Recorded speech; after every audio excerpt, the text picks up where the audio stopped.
We're filming this for the staff because a lot of people can't make it no matter what time that we set these things. So the goal is we can talk about transparency. They get to hear exactly what we're talking about. So we'll film this one.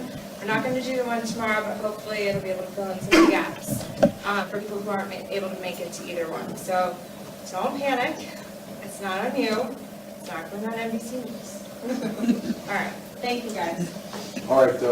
Welcome, everybody. For everybody that doesn't know me, I'm Paul DeHaze. I'm the SHS Board Chairman. I also have Tom Rice is our Secretary-Treasurer, and Steve Fusco is a board member here too. And we do also have, I don't know if anybody's had a chance to meet yet, but our interim CEO, Anthony Sutter, has been on board since Monday. So I know these are kind of forums we've had with the CEO in the past. We thought it was a good time to have some discussion, allow people to ask questions, introduce Anthony. I guess we can kind of start. Anthony, if you want to give a little background on your career. Sure. Yeah, I'm really glad to be here. It's been an interesting 3 days already, so it has just been 3 days, so I'm still learning a lot about the profession. I come here from Kennewick, Washington, where I'm actually living now. I've been going in the Tri-Cities area of Washington for about 4 years. Prior to that, I was working in Kentucky, originally from Kentucky. Grew up in Lexington, and obviously a big Kentucky Wildcat fan, but being from Lexington, so. But been in healthcare 30 plus years. 27 years of that has been in administrative positions, CFO, CEO, CEO. So I've held a little bit of all of it, seen a little bit of all of it. And various size organizations from very small facilities. When I first started, largest facility, 330-bed facility in Lexington. So full gamut of different sorts of size. Every type of ownership, I think that there is. I've worked in county-owned facilities before, not-for-profits, for-profits. I spent a few years on the for-profit side, so I've had a little bit of experience in each direction of that. So,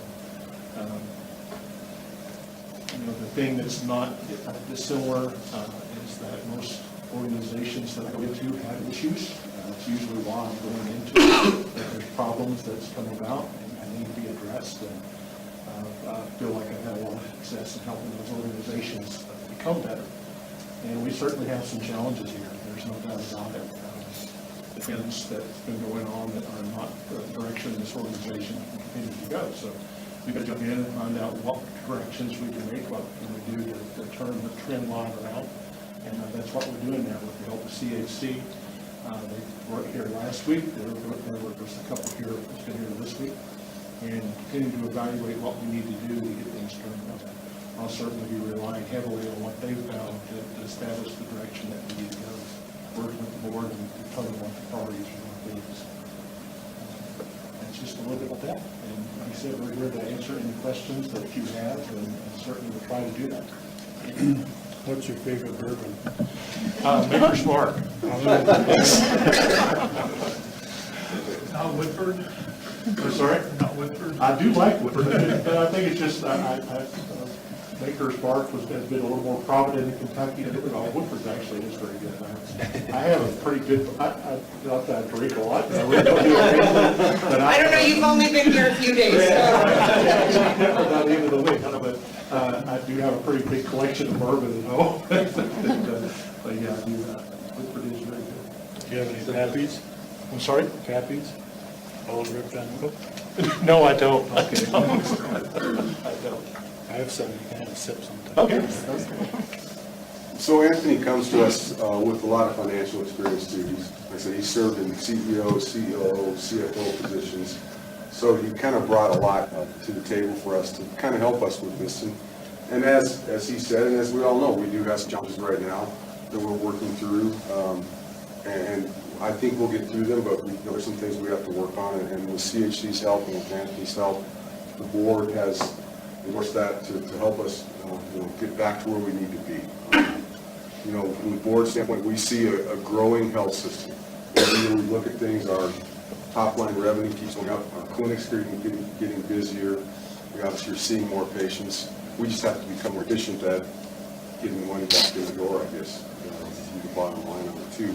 So that's kind of why we're looking at this. We're looking at our complete revenue cycle to see where are there issues? What are things that we can become more efficient at? Everything from supplies to billing to coding to you name it. I mean, that's where we have to go. I think we do a really good job treating patients and giving them the best care possible. Where we have a lot of room for improvement is being paid properly for the work that we're doing, and that's kind of what we're working on and hoping forward with. So we appreciate everything that all of you are going through. You know this is not fun for you. It's a tough, chaotic time. I'm not going to sit here and tell you it's going to get any better here in the next few weeks. This is going to be a tough few months, but I think we as a board see that there is this light at the end of the tunnel, and that's why we brought in the help here to get us through that and to get us back to where we need to be. So again, this is an open forum for anybody that has questions, concerns, comments, anything that we can help you with. Please let us know. Tony, have you worked with some groups with mostly hospital-employed physicians in the area? Yes, in fact, the system I just came from, we had 100 physicians in our medical group that were all employed. So pretty large. I actually was, when I was in the last place I was at in Kentucky, I was the CFO for the system, and I was also CEO for the medical group. And we had 50 providers in our medical group there. That's a part of the hospital system. So I do have quite a bit of experience in that area. The changes we're trying to, I'm totally Joanne also, but I'm trying to figure out how things are going to work with relationship to the board and administration and how we're going to govern Right. between the audit and moving to a new building. Right, a lot of moving parts right now. Part of establishing that is a very big component that needs to be addressed. You know, how do things function on a day-to-day, and how does the structure look? And it's already been brought up to me, and certainly I think I can help come up with a system that will. I know we kind of recognize there's a new dynamic. I mean, with all the clinics being in one location, you know, we've had everything spread out kind of all over town, so we know that does bring a new dynamic. I think it also brings a great new opportunity for patient care, having everybody on one campus too. But I guess there's some organizational things we're going to look at to see what works the most efficiently. I mean, that was our whole goal when starting this project, was to have this complete medical campus and make the patient care a better experience too. So, but this is as we go forward here, we're going to be addressing what's the structure that everything's going to look like too.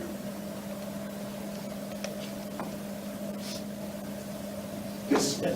Lindsay Yeager, I operate the sleep center.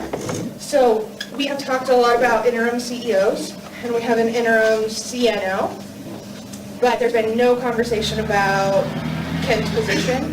So a lot of the ancillary services that answer to Ken are we're running, we're operating, but is there conversation about filling that and giving us some structure and leadership?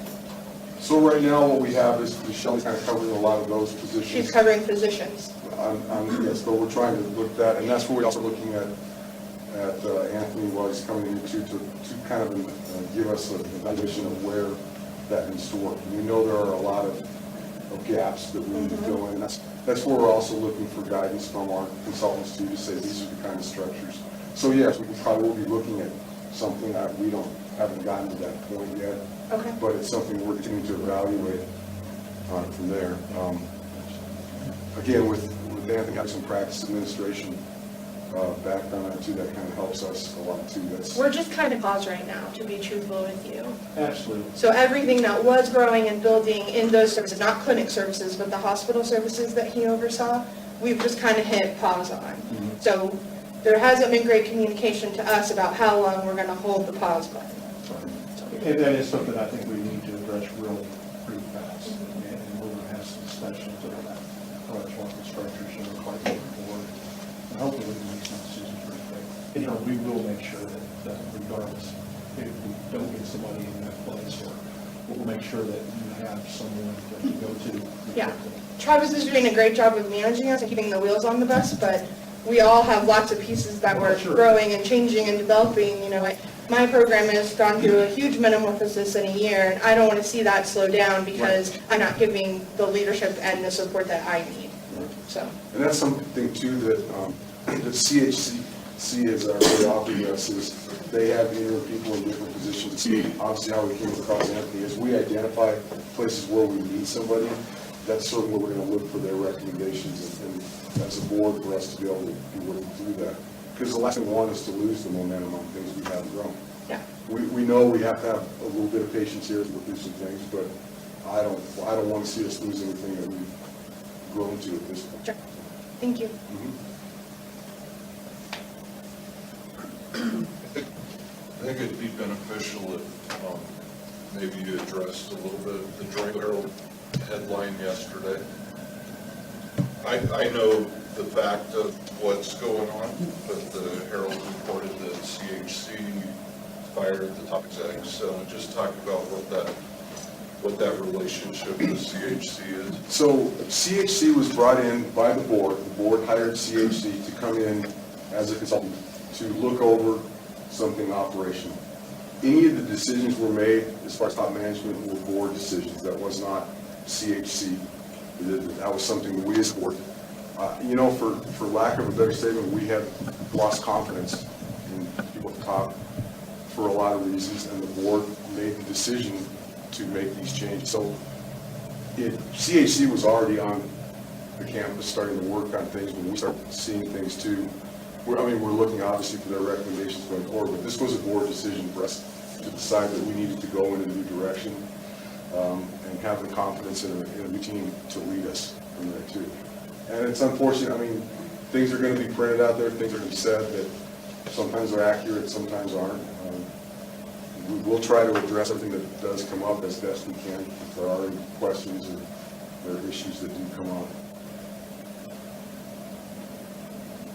One of the big questions was about, and this came from physicians, about provider recruitment and retention, specifically in primary care, and what our commitment is going forward to evaluating and growing our primary care services. So we realize that is a huge, important part of the care we provide. Primary care physicians see so many patients. We do have or have still continuing on some recruiting. We have had a candidate that was coming, that was an internal medicine candidate. Not sure about that one, Shelley, but we do have another primary care physician, I guess. Correct, You we're can in kind of give us an discussion. update on that. So we're in discussions, preliminary discussions with the family medicine physician of Cornelius, who is also chief of staff, has had multiple conversations with this provider, and then we'll be connecting at the end of this week to hopefully arrange a site visit if everything's going well. Dr. Lake, the internal medicine candidate that we had been in discussions with, is a little nervous, as everybody would be, with the change, and she just kind of wants to put a pause on her decision. We are scheduled to talk to her again on the 26th. So it's not a no, but she's just wanting to make sure that we are financially stable before she commits herself and her family to the area. And then, we're looking at everything to see what, where we're getting the best results out of this too. We have to evaluate everything from top to bottom, but we know that from a primary care physician standpoint, that's so critical in our town. Even with all the physicians we do have and bringing somebody else on, we know that continues to be a challenge. The patient panels are filled up, and we hear that over and over again. So it's going to be an ongoing concern, but we're evaluating basically everything to say where can we best put our resources. And I believe part of what CHC is doing too is doing needs analysis of the position. Something else to remember too, Jason Eversole will be starting in August. August 1st. So his family practice, we recruited him last year. Yeah, so we do have some still in the pipeline here too. And this is a tough situation for us in a small town. I think to our detriment sometimes we try to be everything to everybody in here. We all want to strive to keep all of our patients here, do everything we can for them. Sometimes we have limitations that we need to address and make sure that we can stay viable. So that is why this assessment's going on, to figure out what are the areas that we can prosper in, what are the areas we need to partner in. You know, there are lots of different opportunities for us to do things to make sure that the patients are taken care of. And that's some of the evaluation we're doing. You know, we've got some relationships already built up with San Juan Regional to help us with providers in certain specialties. We have some work with Mercy on some of those too. I think St. Mary's on some things too. And I've had conversations in the last 2 weeks with the CEOs of all these hospitals. They've all offered to help where we can too. I think we see that's a great opportunity to partner. If they have capacity with some of their other physicians, that they can have them over here. That may be something we look at too. So we're looking at all the ways that we can make sure that we continue to provide the coverage for our patients here in town. And there's a lot of models that can be worked on, and we're going through those as we speak. I think one of the big questions, and I'm reading off of the list I got, just so everyone knows, I got a bunch submitted to me, so I'll stop if anybody else has questions. One of the biggest questions is, are we stable? Are we going to make it till next week? The community keeps calling to ask for more.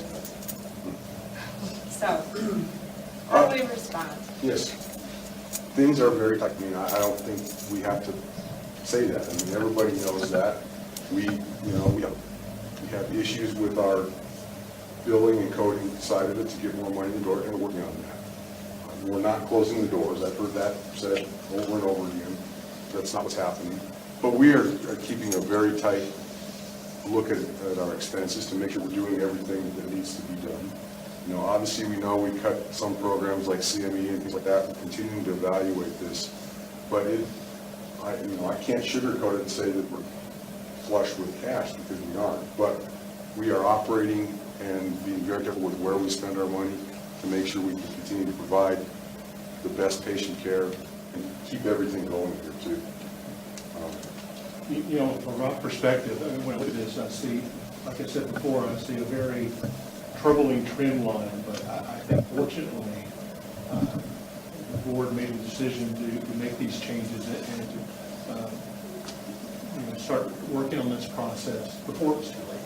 It's not too late. There's a lot of things we need to be very aggressive to turn things around, but it's not, it's not time to shut the doors. I mean, this is very salvageable. Nothing that I've seen at this point is not fixable. It can be turned around. As I said, volume trends are actually really good.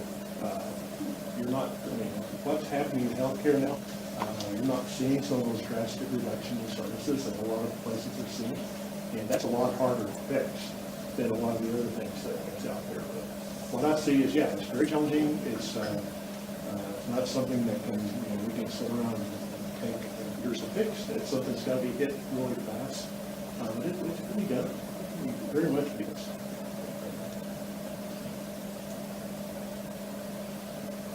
So does that mean that we're not going to be acquired? We're not. We're not talking about acquiring within that somebody will acquire us, is what you're saying? Yes. No, that's not been a discussion. That's not to say that somewhere down the road, healthcare is changing every day. But as of right now, we are in a good position being an independent hospital. I guess the word acquiring sometimes brings up bad connotations. There are things we're doing that are partnering, as I talked about with other facilities, to do a lot of things instead of being acquired by somebody else. But I think we all want to stay as independent as possible to control ourselves. We're obviously one of the largest employers in the area, provide a lot of health care. I personally don't want to see us go down that route, but we have to explore every opportunity that's out there. And initially, the partnering sides for different services are things we can look at. We can also look at partnering for IT services, things like that too. There are a lot of different things. Purchasing, we do partner with San Juan right now on purchasing. So there's a lot of things that can be done in the form of a partnership, not an acquisition. So I think that's there. We're exploring all the different opportunities we have going forward here too. Do we have any plans to address employee morale? It seems like morale is down. So from your perspective, what can we do to help with employee morale? Well, and I understand that, I get it. I mean, I only see this from the outside from here. I'm not dealing with things on a day-to-day basis. We know it's tough. I mean, I guess all I could say from the board standpoint is we believe in this health system, we believe in all of you, and know what an important role you play, and want this to succeed. I mean, we wouldn't be doing all this if we weren't sure this was going to succeed and move forward. I know that that's hard on you working day to day in this.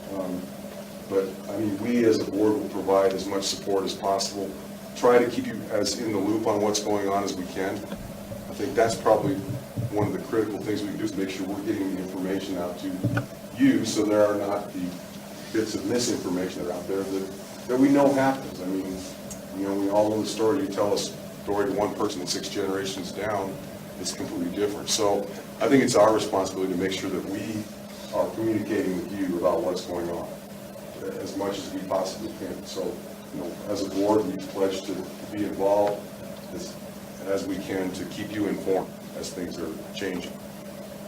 Tony, what have you seen other hospitals do to keep employees engaged in times like this? If you've dealt with other healthcare systems that are in crisis mode, how have you seen them not lose staff, right? To, you know, because then we're fighting another battle. Communication is really, really big. And I came out of a system just recently that was extremely distressed. We went through a very long period of trying to work through that. And, you know, we just absolutely communicated what was going on. So what we found out very early is what we didn't communicate was communicated whether it was that way or not. Sure. And so that's going to be a key. You know, these types of forms. You know, we'll be putting things out, like the video yesterday, that type of thing, just to really any way that we can get the accurate information out there to try to give you a good sense of what we're doing. Start, you know, passing along the successes that we're having, because I think we'll start seeing those really fast. Passing things along, but you know what's coming down the road. Anything that we can do to relieve some of the anxiety that's going on within the organization is going to be really, really critical.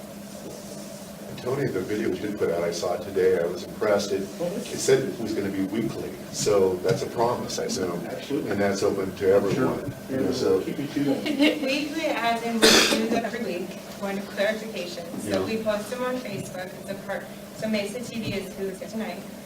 And we do a weekly update with them, and they do them with a lot of other community agencies too. And it just depends on what's happening every week. So we've tried to do updates of the buildings, health fair, kind of what's coming next, what to expect as things pop up.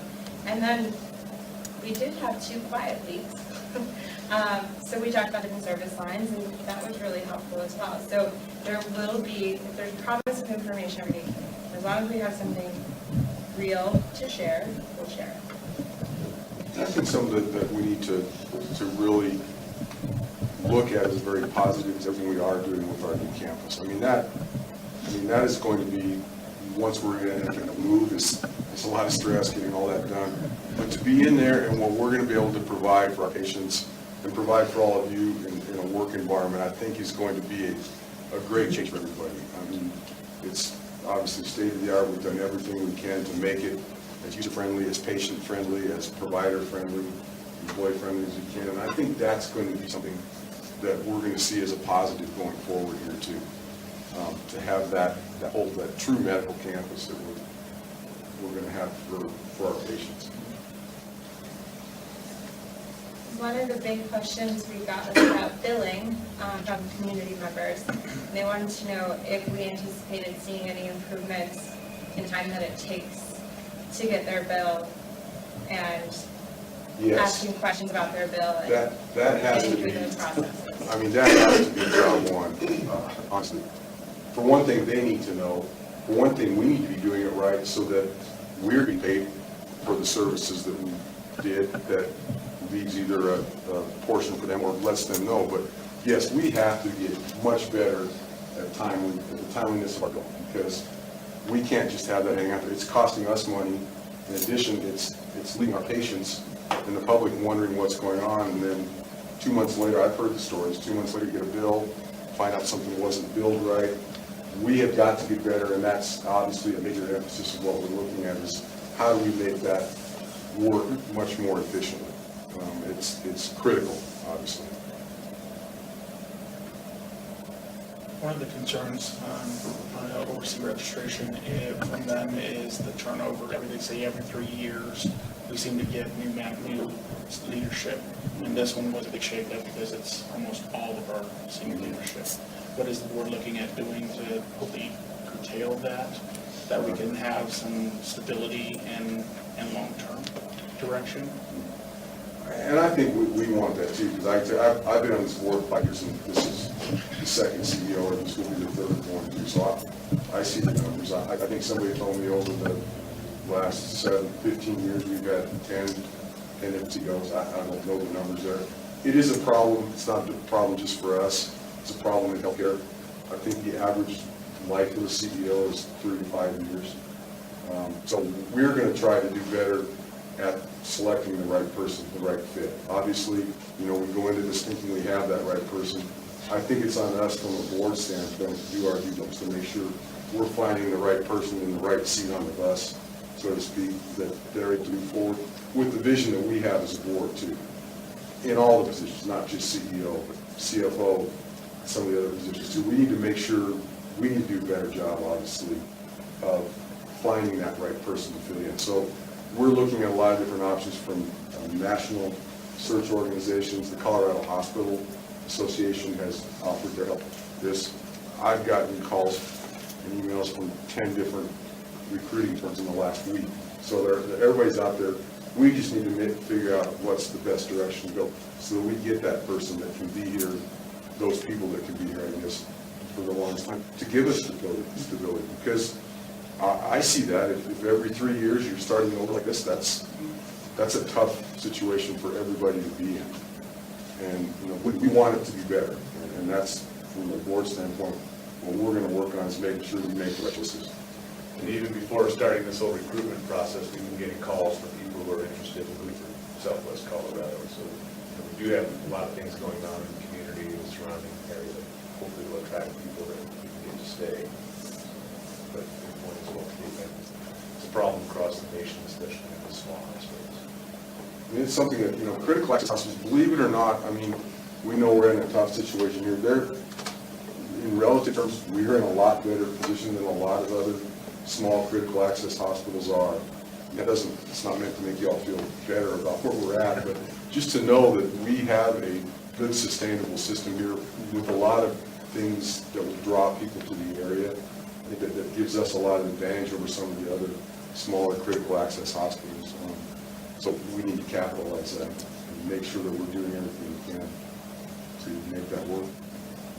Is the board having internal conversation about how you guys can maintain senior leadership better? Because I'll say if I had this kind of turnover in my department, or Chris had this kind of turnover in his department, Travis would be having some really tough conversations with us as leadership. Right. So it's picking the right people, but it's also supporting the right people and equipping the right people, right, to do their job the way you want it to be done.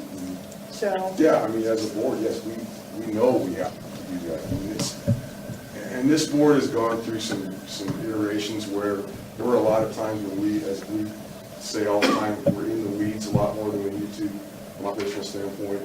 We got too deep into it. We should be looking at things from a strategic level. We made a conscious choice with our last CEO to let the people we hired do the job. We need to find out what that balance is, though. We can't be and shouldn't be involved in operations. That's what we hire people for. So we need to make sure that we are helping our employees to succeed and doing a better job as a board doing that. And when I sit here, I feel like we as a board have let you down some too. We should have been more involved in some of these things. I'll tell you, hearing you say that goes a long way. Yeah, But we've not heard that. We have not heard that from you guys. It's something that we know that, I don't want to be sitting here with all you having these conversations from a board standpoint. This is not something that should have happened. we need to make sure that we're doing everything we can to support that. You know, that's why we're here, is to support this health system. So we need to work on that too, and I think we will continue to. And part of what we'll be doing with myself and the CAC is helping the board understand that process, because it is two-way street. It's very easy for a CEO to become very independent and forget they have a board. And so there has to always be that continual relationship and that trust factor between the two, where you've got that communication. And that's critical in any type of long-term relationship in healthcare administration. They're not the ones that are daily in the hospital and have the background in healthcare, because it's a very unusual business. But as a CEO or CFO, we have to be responsible for helping educate them on what's going on and when those things are going wrong, to be able to understand that and to catch it before it does. It's a checks and balance between both sides, and it has to be that type of relationship to be successful. But I think it's that transparency that I think kind of we're kind of alluding that there was kind of this push away from the board of maybe sharing. And so we'll, I think, looking for a personality that can share big issues, you know, and that we support that person in doing that role. But if we are shut out of the knowledge of where the critical issues are, we can't help. But I think what we're saying as a board, we're not going to just be pushed off, you know, to the side by the time we realize it was a problem. And so we'll be, I think, more conscious about staying tuned in, as Paul's indicating, the big picture strategic issues, staff morale, the financials, the hospital. I don't know if I'm oversharing, but there was 3 months where we had no financial information as a board. And in my mind, that's not going to ever happen again. I think the board will demand that we see, you know, the visibility of it. I saw it was, you know, a bad situation. So we are responsible forward. Thank you. One of the big questions, because CHC is a community hospital, how with it being a hospital-based organization, are we planning to make sure that the clinics are integrated and we really do become a system as opposed to Southwest Memorial Hospital and Southwest Medical Group, since we're making this a transition? So Community Hospital Corporation, that is their name, but they own hospitals, they own clinics, they manage hospitals, they provide consulting services for entire systems. So they are not just hospital-centric, they are not just clinic-centric, they work in all these different spaces. So they have the experience of being either the owner, the manager, consultant on the dynamics involved with the hospital and the clinic. And we know they run in 2 completely different ways. You know, there's things you can do in the hospital that don't work in the clinic world. And so they have that guidance and they have that ability to help us to work through some of the different things that need to be looked at from a clinic standpoint or from a hospital standpoint. So I think they bring that to us. And we looked at, there were 3 or 4 different options of consulting companies, and there's a lot of companies out there that do this. They brought the ability to look at all the different sides of it, not just hospital-centric, you know, not just clinic-centric. You know, we have to look at the whole system because we are a complete hospital system. Yeah, in this environment in healthcare today, I mean, the lines are very blurred. I mean, it really has become a one organization. You know, it's not the us and them anymore, and it has to be run that way. And you have to take advantage of that, because there are a lot of advantages to being able to do that. And a successful system recognize that, and we work in bringing and uniting those groups. So that's certainly something we work very strongly on doing. One of the concerns that we have in the registration department is, since we do work so closely with the clinics and what have you, one of the conversations that was proposed prior was getting us on the same system. And it is a need, I believe, that we have, but with our financial constraints, are we still pushing that out? Is that something that isn't taking precedence? Or? So before all this kind of started, there were some task forces started to start looking at how we, you know, not have center and competing with each other or trying to communicate. There are a lot of different options to go with, some of the things we've talked about, partnering with an existing system that has an EHR that we can basically rent space from them on. There's much to look at that, or to just upgrading on different ones too. So we're still having those discussions about what makes the most sense. I can tell you from an IT standpoint, it's hard for us to maintain that. But, yeah, and it's, I'm actually meeting with Turner Rec next week to try to get a little better understanding, because there is that possibility. I've been Turner inventory system, and kind of got some initial thoughts that maybe the cost won't be as bad as we thought it was in doing that. And so I've got to really understand, because it's huge. When you can integrate those two systems, there's a lot of things that really start a lot better, a lot faster. And so that would be a really big win for the organization if we could do that. And so we're definitely going to look at that and see what that's a possibility. Yes, I mean, the cost saving, was an added cost, but just the savings that we would have on not having this back and forth between the two systems. I think that's something we have to look at. That's a really high priority. Let's remember, we still have a handful of independents out there. And anything you can do to kind of outreach to them will probably make them feel a little more at ease. Right. And also their piece of the GE system. And we've been fortunate for quite a few years now to have it pretty much integrated across all the clinics, private and hospital. Right. Involved in those discussions, so that process. But I agree, because we do have still independent positions out there that are part of our whole medical community. I know sometimes, we are looked at as the big gorilla on the block. We know that as a health system, but the different practices that are out there too are seeing the patients like we are, so we need to make sure that we're compatible.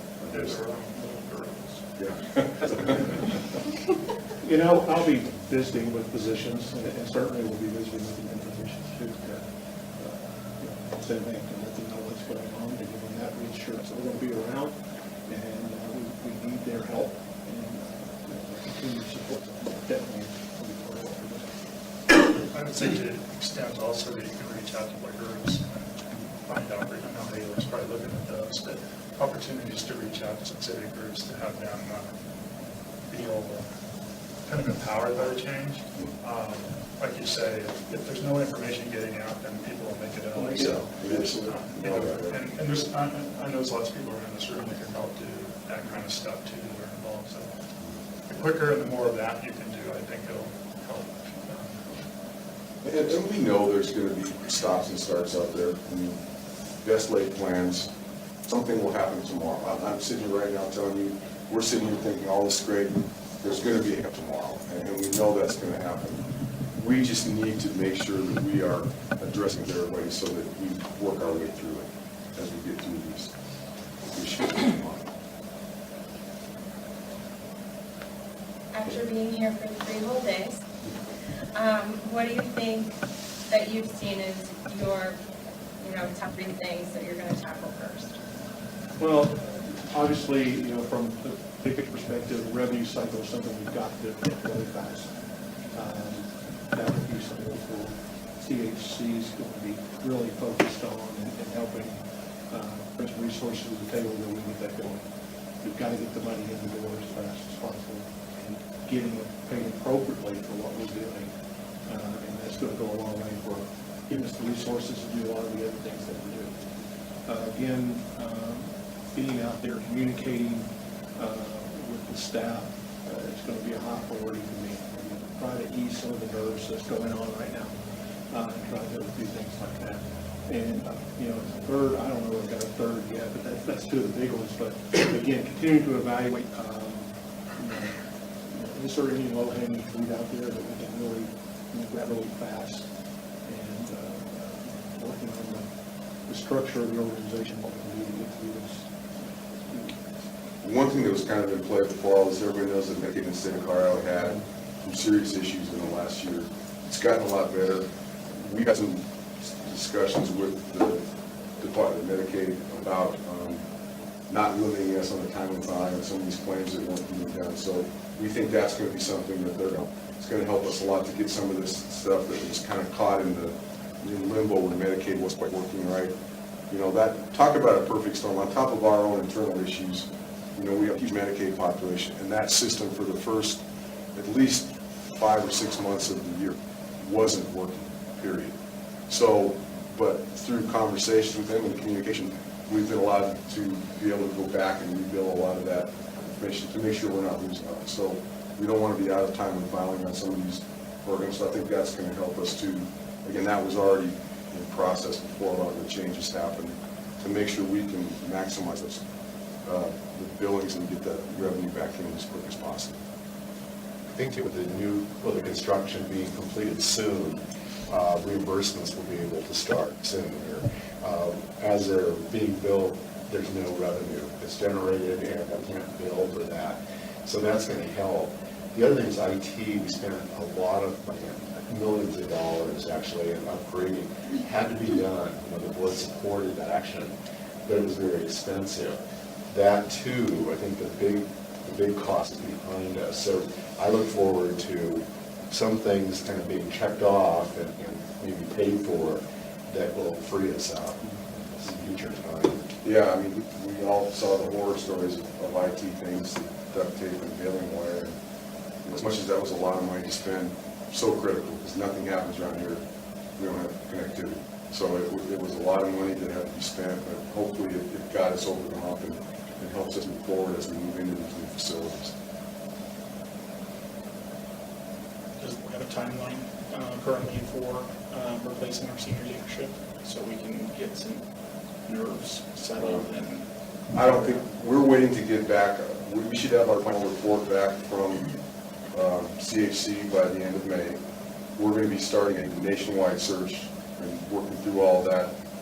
We're already starting to have those discussions. I don't know that we've established a timeline yet. We have Tony here as long as we get on there too, and if we need to bring others on an interim basis, then we will. I think for us it's more critical to find the right fit and not the fit that could come in here. So we want to be very prudent in what we do and make sure that, you know, in my mind, I'm guessing we're a few months out before we're going to have permanent employees. I've seen this process work. It's not a quick process to go through all this. So, I mean, I would say we're well into the summer before we're going to see a permanent situation here. Which is understandable. I mean, it's information that we want to make sure that we understand and the staff understands, you know, but it is a process and we do have timelines that we're looking at to settle those nerves. Right. Because again, with being in a small community, trying to find the best people to do the job, if we lose those individuals because we don't, it's even more difficult. Yeah, it multiplies the problem. We know that too. So. Well, I think the more stable, you know, that footing we can be on will attract the right person too. You know, if someone's looking at us right now, they may say, I'm not interested in taking that chance, risking my career. So I think for us to stabilize ourselves, we become more attractive and more selective. Yeah, allowing us to get through a lot of these processes and implementing the changes, which, you know, anytime you do a change, there's going to be people who won't like what you do. There's just no doubt about it. We know that. So let me take the beating on all of the things that we've got to do and allow, you know, us to get back to them much stable, much better footing, and allow somebody else to come in and get the ground running with putting the future forward. Haley, have we exhausted all of Haley's questions? A lot of it about empty space, like this, about empty space, like this building in particular. Right. Are we keeping it? Right. Yes, we are keeping this building. Yeah, and we're looking at a lot of the different areas of how we can repurpose certain areas. I mean, there's a lot of things we look at. We all know, and this isn't something we've really talked to us, but we all know that the South Campus is old. You know, we have opportunities to do things there. We may be looking at things to do in different with the South Campus. It's going to have a lot of work done. So we have the luxury, I guess, of figuring out what makes the most sense going forward in a lot of this, to make sure we use that space most efficiently. How is MCHD involved in They your are operations? deeply, I mean, operations, not, To clarify. okay, but they are involved with us. I mean, obviously, part of the construction project was their input on that too. But no, MCHD is our landlord. We're keeping them abreast of everything that's going on. I have almost daily conversations with their board chairman, Brad Wade. I'm sure that some of their board members have made it into the hospital.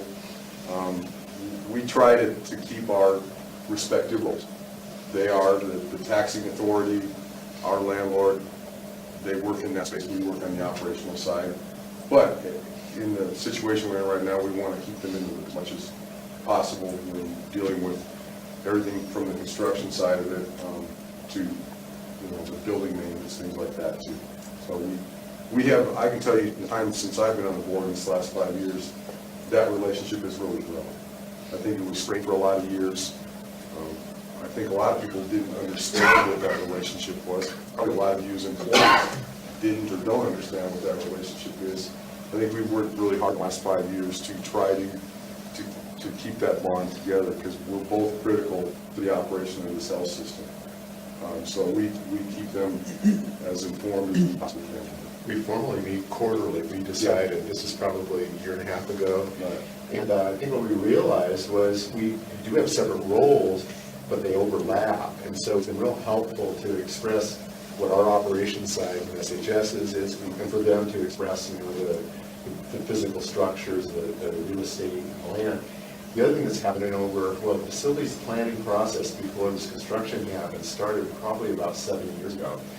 And we formed a joint committee with MCHD and SHS, and included a lot of staff members that's how the design came about, what was going to be built, and the refinement. There is now a sub-little committee. It's 2 MCHD members and 2 SHS members that have met weekly through all this construction activity. We meet every Thursday.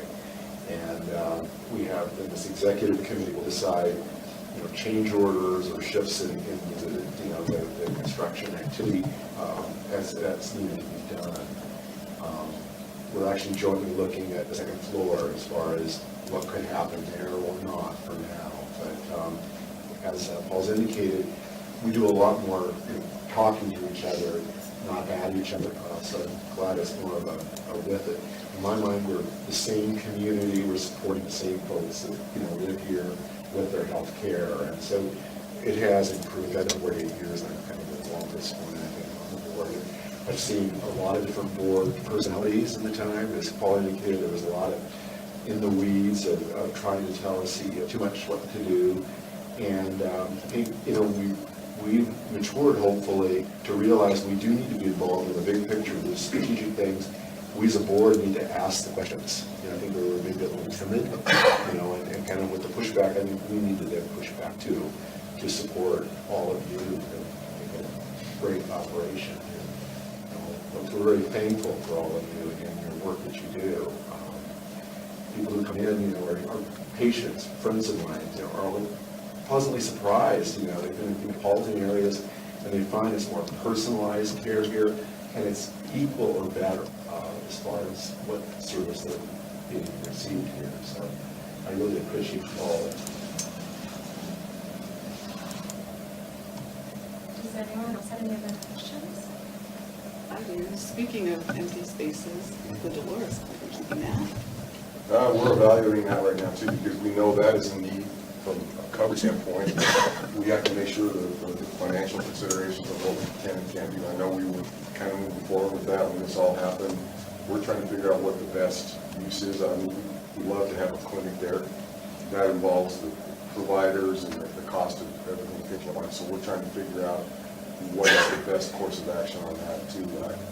I would love to say that we're going to be able to do that quickly. I think it's going to be a little ways down the road. We're trying to evaluate that too to make sure we can do that. But that's a critical piece. It's kind of the one missing piece in our whole footprint is the Dolores area. And Dr. Burnside, even a couple of years ago, that really had to hold it too. So we want to try and do everything we can to help in that particular area. That is an underserved community, and So we're gonna be looking at opportunities and what we can and can't do, there may be a partnership opportunity somewhere we can look at. It's just hard to say, but we're kind of looking at it as best we can. So buildings we've required, Dr. Heil's building, the plan was after everybody moved out to the MOB, we were gonna have an oncologist come in, is that still? We got some starts, I think, with San Juan Regional on that. We're still in negotiations on that to see, that is another service line. You know, what we can provide, as I kind of alluded to earlier, is that we have these systems around us that have excess capacity in some of their doctors. And oncology was one area that we kind of thought, and we're still continuing to have these discussions on, would be a good thing to bring in this area so that our cancer patients are not having to travel to Farmington or Durango. So that's still something we're looking at. Kind of got, I think from their standpoint, it got slowed down a little bit on the San Juan Regional side, but we're continuing to figure out what's the best plan there. But that's another service, I think, that if we can do it and be cost effective on doing it, providing it, I think it would be another great service to have for our patients here in Washington County.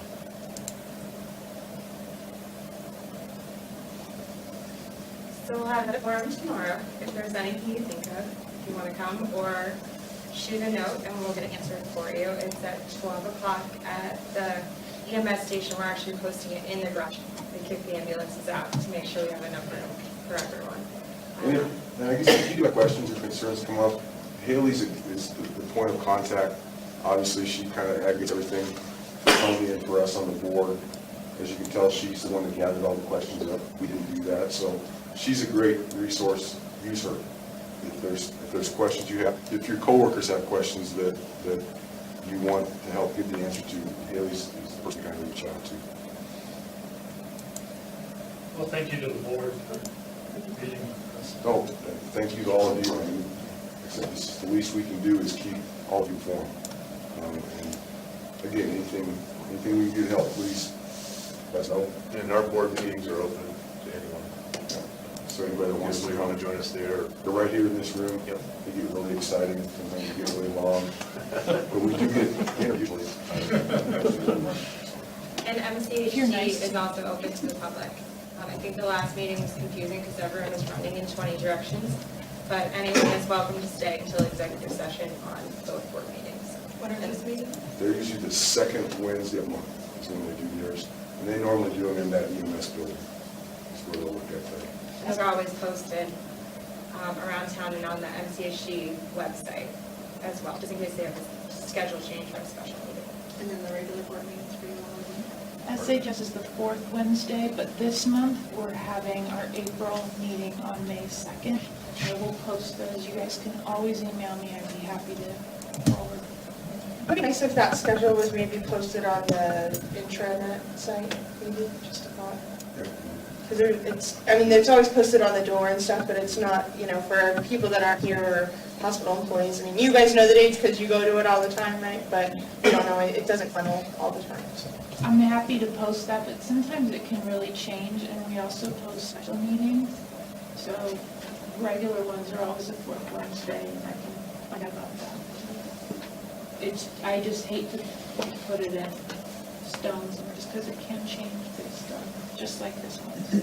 It's my fault. It's I posted. think I found something. No problem. We'll do it in a weekly update, just to remind. I think that would be helpful, especially just for the climate right now. No, I agree. Well, Thank thank you you all all. for coming. Again, we appreciate it. See you back here.